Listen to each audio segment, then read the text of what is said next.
गोरिया चली नैहरवा बलमया चरा धई के रोवे।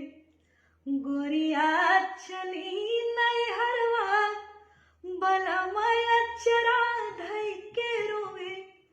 अचरा धई के रोवे सिसकी लाई के रोवे। गोरिया एहो गोरिया चली नैहरवा बलमया चरा धई के रोवे। गोरिया चली नैहरवा बलमया चरा धई के रोवे। और कुइया पर रोवे जगतवा पर रोवे। कुइया पर रोवे जगतवा पर रोवे। कुइया पर रोवे जगतवा पर रोवे। और कुइया पर रोवे जगतवा पर रोवे। बलटी के एहो बलटी के डोर धई के रोवे। बलमया चरा धई के रोवे। गोरिया चली नैहरवा बलम सिसकी दई के रोवे। और बागों में रोवे बगीचा में रोवे। बागों में रोवे बगीचा में रोवे।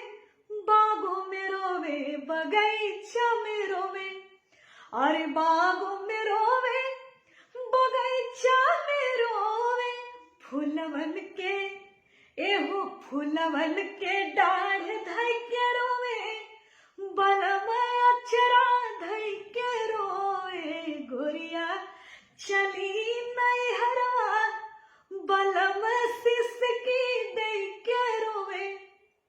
और रोडवा पर रोवे सड़किया पर रोवे। रोडवा पर रोवे सड़किया पर रोवे। रोडवा पर रोवे सड़किया पर रोवे। और रोडवा पर रोवे सड़किया पर रोवे। गड़ियन के एहो गड़ियन के देख देख के रोवे। बलमया चरा धई के रोवे। गोरिया चली नैहरवा बलमया चरा धई के रोवे।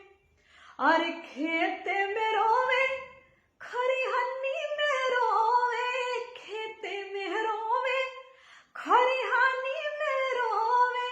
अमवा के एहो अमवा के डाढ़ धई के रोवे। बलम सिसकी दई के रोवे। गोरिया चली नैहरवा बलमया चरा धई के रोवे। नमस्कार, प्रणाम। मैं लोक गायिका मनीषा श्रीवास्तव अभी अभी आपके समक्ष एक हास्य झूमर प्रस्तुत कर रही थी। इसी तरह ढेर सारे लोक गीतों को सुनने के लिए मेरे फेसबुक पेज मनीषा श्रीवास्तव के नाम से है, उसे लाइक कीजिए, फॉलो कीजिए। और मेरा YouTube channel singer Manisha Shrivastava के नाम से है, जरूर सब्सक्राइब कर दीजिएगा। बहुत बहुत धन्यवाद आप सभी का।